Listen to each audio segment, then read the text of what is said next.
Saludos estudiantes, profesores y familiares. Estamos otra vez en un encuentro para noveno grado. Hoy vamos a sistematizar la unidad 5 relacionada con los cuerpos redondos. ¿Recuerdan?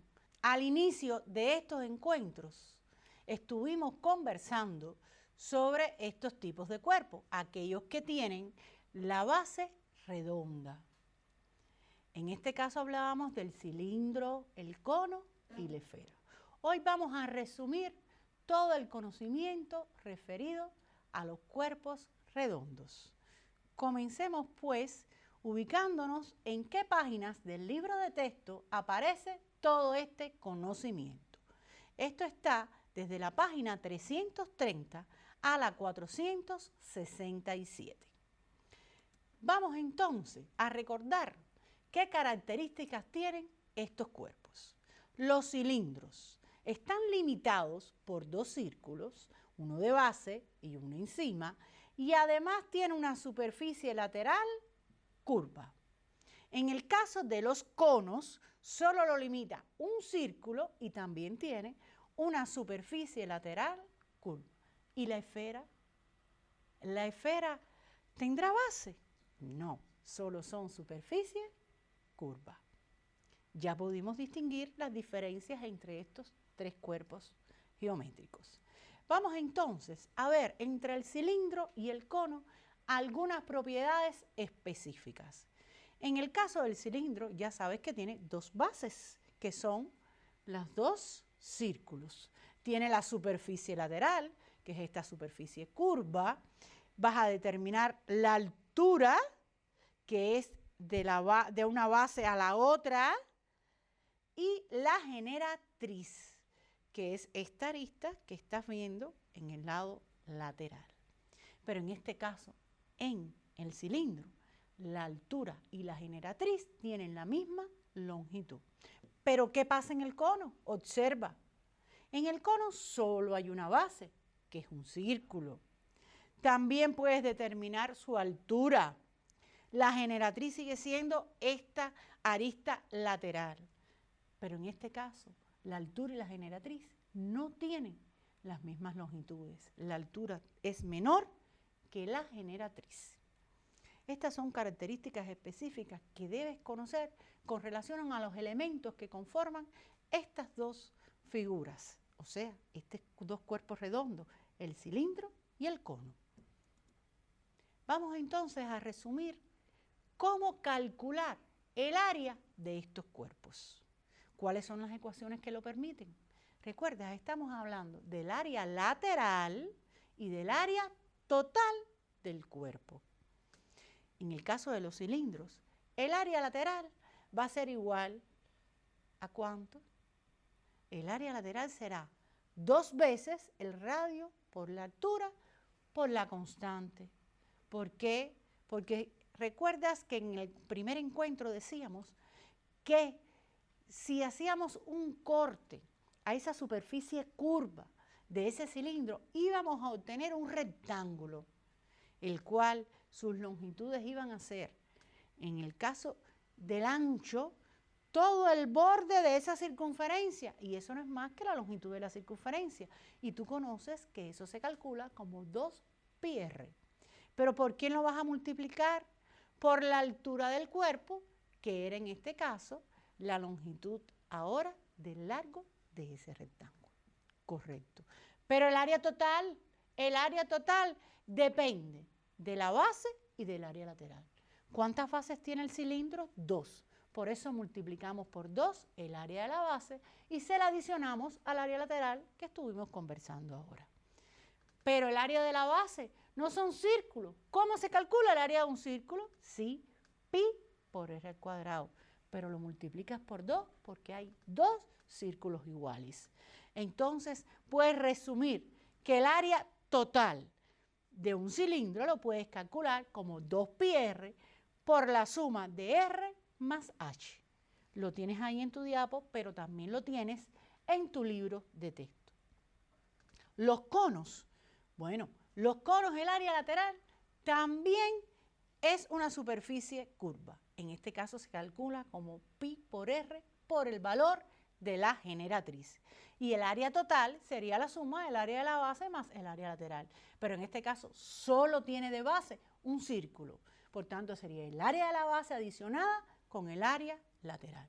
Y su ecuación final sería área total es igual a pi por r, todo esto multiplicado por la generatriz más el radio.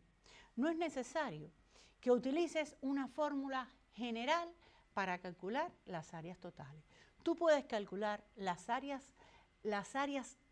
por partes, o sea, calcular primero el área de la base, luego el área lateral y al final adicionar estos dos resultados para obtener el área total.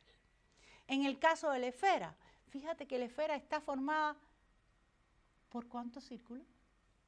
4. Por tanto, sería el producto de 4 veces el área de un círculo, porque todos estos círculos son iguales. Sería 4 pi por radio al cuadrado. ¿Y cómo calculamos el volumen de estos cuerpos redondos? Fíjate que en estos cuerpos hay algo curioso. Solo el cono se asemeja ¿a qué? A una pirámide. ¿Recuerdas en séptimo grado? Que en la pirámide, porque terminaba en un punto, en un análisis que hicimos para determinar el volumen, lo dividíamos entre 3. Esto mismo le sucede al cono, pero tienes en el libro una explicación muy bonita donde relacionan por qué el área de un cilindro y de un cono, una es 3 veces la otra, cuando tienen la misma altura y el mismo círculo de base. Eso lo tienes en tu libro de texto. Pero bien, vamos a remitir lo que nos aparece en nuestra diapositiva. El volumen de un cono es igual al área de la base por altura. Pero el área de la base es una circunferencia. Solo tienes que hallar el área de la circunferencia, que es pi por radio cuadrado, y multiplicarlo por el valor de la altura de este cilindro.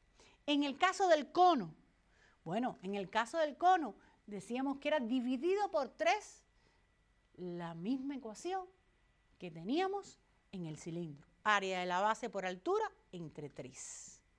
Pues no es más que un tercio, que es lo mismo que dividir por 3, pi por r al cuadrado por la altura. En el caso de la esfera, también se apoya en un punto. Por eso también dividimos entre 3. Ese análisis aparece en tu libro de texto. Pero en este caso sería 4 tercios pi por r a la 3. ¿Por qué? Porque es área de la base por altura dividido por 3. Y recuerda que el área de la base era 4 veces el área de un círculo, ¿verdad? Entonces, de esta manera podemos concluir cuáles son las ecuaciones que le permiten calcular a ustedes el área total, el área lateral y el volumen de estos cuerpos redondos. Atentos, usted debe tener resumidas todas estas ecuaciones que le van a permitir entonces realizar los ejercicios de cálculo geométrico. Por eso vamos a comenzar con el ejemplo 5 que aparece en la página 451. Fíjense, la matemática, cada conocimiento no es aislado. Ellos se relacionan entre sí con conocimientos anteriores, con conocimientos que usted ya ha adquirido durante su vida estudiantil. Vamos a ver cómo sucede esto en este ejemplo. Dice que la figura muestra un cono circular recto de altura h igual al segmento OC. La base tiene como centro el punto O y diámetro AB. Además nos plantean que el ángulo OBC es igual a 50 grados y que está formado con la generatriz BC igual a 10,0 centímetros. O sea, el ángulo está formado entre la generatriz y la base del cono. Lo están especificando en tu ejercicio. Como primer inciso le plantean que calcule la longitud del segmento OC. Observa quién es OC en tu figura. OC no es la altura de ese cono. ¿Cómo vamos a calcular la altura? Tenemos en la figura relacionados los datos que nos dan de información en nuestro ejercicio. Analicemos estos datos. Estos datos están referidos en un triángulo que está determinado en el cono. Observa bien, la altura es siempre perpendicular al radio. Por tanto, se forma un ángulo de 90 grados y ese triángulo al que hoy estamos haciendo referencia es un triángulo rectángulo. ¿Qué elementos tenemos en ese triángulo rectángulo? Conocemos el valor de la generatriz, conocemos el valor de un ángulo agudo y conocemos el valor de quién. No, ya no nos queda más ningún valor. Lo que te falta es determinar el valor de la altura. Pero como estamos hablando de un triángulo rectángulo, entonces debemos relacionar los elementos que en él participan. ¿Sí? En el triángulo rectángulo, la hipotenusa y los catetos, correcto. Y cuando estoy en presencia de un triángulo rectángulo y tengo valores de alguno de sus lados, de la hipotenusa, del cateto y además de un ángulo agudo, ¿en qué debo pensar? ¿Qué relaciones se cumplen en un triángulo rectángulo? Cuando tengo amplitudes de ángulo y valores de longitudes de los lados. Sí, lo que estudiaste en la primera unidad, las razones trigonométricas. ¿Recuerdas las razones trigonométricas? Que son relaciones que se establecen, cocientes que se establecen entre las hipotenusas y los catetos. ¿Te acuerdas? El seno, el coseno, la tangente, la cotangente de un ángulo. Que el seno, su ecuación era igual a la relación que existe entre el cateto opuesto y la hipotenusa. El coseno, el cateto adyacente sobre la hipotenusa. La tangente, la relación entre el seno y el coseno, por tanto, entre cateto opuesto y cateto adyacente. Y cuando hablamos de cotangente, es lo inverso. Es entre el cateto adyacente y el cateto opuesto. Vamos a ver, de acuerdo a nuestro ejercicio, cuál de estas razones trigonométricas nos permite entonces calcular el valor buscado, que es el de la altura, el del segmento OC.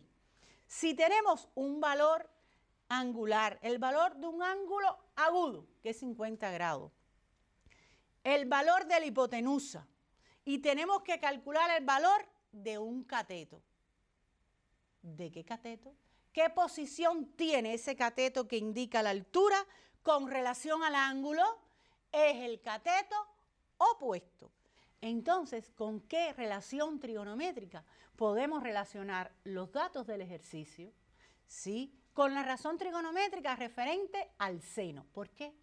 Porque tenemos el valor del ángulo agudo, vamos a determinar el valor del cateto opuesto y conocemos el valor de la hipotenusa. Entonces, si estos son los elementos, podemos sustituir en la expresión del seno. Seno de 50 grados va a ser igual. ¿Quién es el cateto opuesto? El segmento C. ¿Y quién es la hipotenusa? El segmento CB. ¿Correcto? Luego, entonces, ¿qué debemos hacer? Operar cuando sustituyamos los valores con estos valores. O sea, vamos a operar con el valor del seno de 50 grados, que ¿dónde lo vas a encontrar? Al final del libro, en las tablas trigonométricas. ¿Te acuerdas cómo se buscaba el valor? Buscamos en la tabla el valor del seno, o sea, 50 grados, en la tabla del seno y hacemos corresponder con su valor. En este caso es 0,7660. Y luego eso va a ser igual al valor del segmento C sobre los 10 centímetros, que en este caso mide la generatriz, el segmento BC. Vamos entonces a despejar y poder obtener el valor del segmento C, o sea, de la altura, que es el que estamos buscando. Cuando despejamos es un producto muy sencillo. Y obtienes que entonces 7,66 centímetros aproximadamente el valor de la altura. Pero aquí no has terminado el ejercicio. Fíjate bien. Te pedían en el inciso A el valor de la altura, pero hay un inciso B. ¿A qué se refiere el inciso B? En el inciso B nos dice que la longitud de OB, o sea, del radio de ese círculo, es 6,40 centímetros. Que calculemos el área lateral y el área total de este cono. Para ello tenemos que tener las ecuaciones del área lateral y del área total. Ahí te las presento, que ya las comentamos. Vamos a identificar entonces en nuestro cono quién es el radio y quién es la generatriz para calcular el área lateral. El radio es el segmento B y la generatriz el segmento BC, que conocemos la longitud de ellos dos. Pero además tú sabes cuál es el valor de la constante pi, aproximadamente 3.14. Hasta una canción ha sacado del grupo Buena Fe con relación a este valor. ¿La conoces? Entonces, vamos a continuar con el ejemplo. ¿Cómo hallar el área lateral del cono? Sustituimos los valores y calculamos. Todo es en presencia de un producto. Por tanto, muy fácil efectuar. Aproximadamente 201 centímetros cuadrados. He estado todo el tiempo aproximando los valores al menor número de cifras que aparecen en los datos, que en este caso son 3 cifras significativas. Para calcular el área total, ya tengo el área lateral. ¿Qué me falta? El área de la base. Y el área de la base es pi por radio al cuadrado. Voy a sustituir el valor de radio, que recuerdas que es el segmento OB. Voy a elevar al cuadrado el valor de ese segmento y entonces voy a obtener los cálculos del producto de la constante pi por el resultado de elevar al cuadrado el radio y voy a obtener aproximadamente también 128,6 centímetros cuadrados. ¿Que si ya terminé? No, aún no has concluido. Esto es despacio. Recuerda que estamos calculando el área total. Hasta ahora tenemos el valor del área lateral y el área de la base. ¿Qué nos falta? Muy sencillo. Vamos a adicionar estos valores y entonces vas a obtener el área total de este cono. Muy bien, acabamos de ver cómo adicionamos estos valores y es aproximadamente 329,6 centímetros cuadrados. Pero recuerda, la respuesta final de un cálculo geométrico siempre se da con las mismas cifras significativas que tienen los datos, o sea, con el menor número de cifras significativas que aparecen en los datos. En este caso, son 3 cifras, 329,6 se aproxima a 330, porque el valor que está después de la tercera cifra significativa es mayor que 5. Los procedimientos de aproximación los conoces desde la educación primaria. Vamos entonces a realizar el ejercicio 8 de la página 463. No solo puedes trabajar con un solo cuerpo geométrico. Las figuras en la vida pueden estar conformadas por la unión de varios cuerpos geométricos, como en este ejercicio. Nos hablan de un depósito para almacenar agua que tenía la forma de ese cilindro que estás observando, pero que la parte inferior termina con una semiesfera. Como muestra tu figura, míralo bien, eso lo tienes en el libro en la página 463. Y la pregunta dice, ¿cuántos litros de agua caben en ese depósito? Y los datos referentes al ejercicio aparecen representados en tu figura. Te están dando una longitud ¿de quién? ¿De quién es el valor de 0,60 metros? Del diámetro. El diámetro de la circunferencia, del círculo, que es la base superior, en ese caso, del cilindro y también de la semiesfera. ¿Y qué más te están ofreciendo? La altura del cilindro. Correcto. Si vamos a hallar cuántos litros de agua le caben a ese depósito, nos referimos a su capacidad, al volumen de ese cuerpo. Pero este cuerpo está formado por 2 cuerpos redondos, por un cilindro y una semiesfera. Por tanto, tenemos que adicionar el volumen de estos 2 cuerpos redondos para entonces calcular el volumen del cuerpo al que estamos haciendo referencia. El volumen del cilindro sería pi por radio al cuadrado por altura. Ya esa ecuación la habíamos obtenido anteriormente. Y la L esfera, 4/3 pi por radio al cubo. Sencillamente, no puedes lanzarte ya rápido a calcular estos volúmenes. ¿Por qué? Porque no hablamos de esfera, hablamos de semiesfera. Semi, ese prefijo significa mitad. Por tanto, primero tenemos que obtener la ecuación de la mitad de la esfera. O sea, dividir por 2 la ecuación de la esfera. Esa es una posibilidad. Otra sería, después que calcularas el valor del volumen de la esfera, dividirlo entre 2 y tienes entonces el valor del volumen de la semiesfera. Pero bueno, vamos a ver si vamos a plantear la ecuación que relaciona el volumen de la semiesfera. ¿Cómo lo obtenemos? Dividir por 2 o multiplicar por 1/2. Ahí puedes ver que 1/2 por 4/3 pi por r al cubo sería igual a 2/3 pi por r al cubo. Correcto. Calculamos primero el volumen del cilindro con su ecuación, sustituimos el valor de radio, el valor de la altura, efectuamos los productos y obtenemos el resultado que en pantalla estás viendo. Pero siempre teniendo en cuenta que para determinar el valor del radio tienes que conocer la relación que existe entre el diámetro y el radio. Acuérdate que el diámetro es el doble del radio. Y como el valor que te dan es el del diámetro, primero vas a obtener el valor de radio, que es dividir el valor del diámetro entre 2, que por eso te da 0,30 metros, y es el que vas a poder sustituir en la ecuación. 0,30 metros es el valor del radio de este cilindro.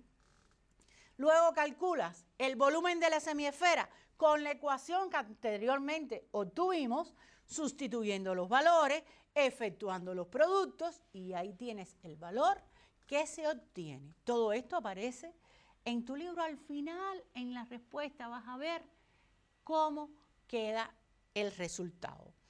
Pero lo más importante es que conozcas el procedimiento. Los cálculos los puedes realizar tú después lentamente. Pero era el volumen del cuerpo. Ahora tienes que adicionar el volumen del cilindro más el volumen de la semiesfera. Y vas a obtener entonces el volumen del cuerpo. Para poder saber si ya concluiste el ejercicio, vuelve a leer la pregunta. ¿En qué unidad está expresada la pregunta? Sí, en litros. Entonces no has terminado. Lo tienes representado en metros cúbicos. Ahora tendríamos que convertir los metros cúbicos a litros. Tú conoces la relación desde la educación primaria, que un litro es un decímetro cúbico. ¿Y un metro cúbico cuántos decímetros cúbicos son? 1000. Entonces estableces la relación y vas a poder multiplicar por 1000 los metros cúbicos para obtener los decímetros cúbicos y luego vas a poder hallar que un litro es un decímetro cúbico. Y si tienes 479,91 decímetros cúbicos, eso es equivalente a la misma cantidad de litros. Pero recuerda, la respuesta final hay que darla con el mismo número de cifras significativas, o sea, esa menor cantidad de cifras significativas que tienen los datos. En este caso también son 3, por eso es aproximadamente 480 litros. Te propongo que luego, despacio en casa, resuelvas el ejercicio. Ya tienes el procedimiento, solo te faltan chequear los cálculos. Para concluir el encuentro de hoy, vamos entonces a ver cuáles son las tareas de aprendizaje que debes desarrollar durante esta semana. Son los ejercicios del capítulo desde el 1 hasta el 18 de las páginas de la 464 a la 466. En ellos serás capaces de aplicar todo lo que hoy resumimos en la clase, todas las ecuaciones relacionadas con el área y el volumen de los cuerpos redondos. Acuérdate que pueden estar combinadas con conocimientos estudiados anteriormente en este grado o en otro. Lo importante es saber calcular geométricamente, o sea, efectuar los cálculos geométricos. Sin más, me despido de ustedes recordándole que debemos mantenernos en casa y cumplir las medidas de higiene que están orientadas. Lávate siempre las manos. Mira, percátate que si mamá o papá tienen que salir a buscar algo fuera de la casa, que lleven siempre puesto el nasobuco. Sin más, me despido de ustedes hasta un próximo encuentro.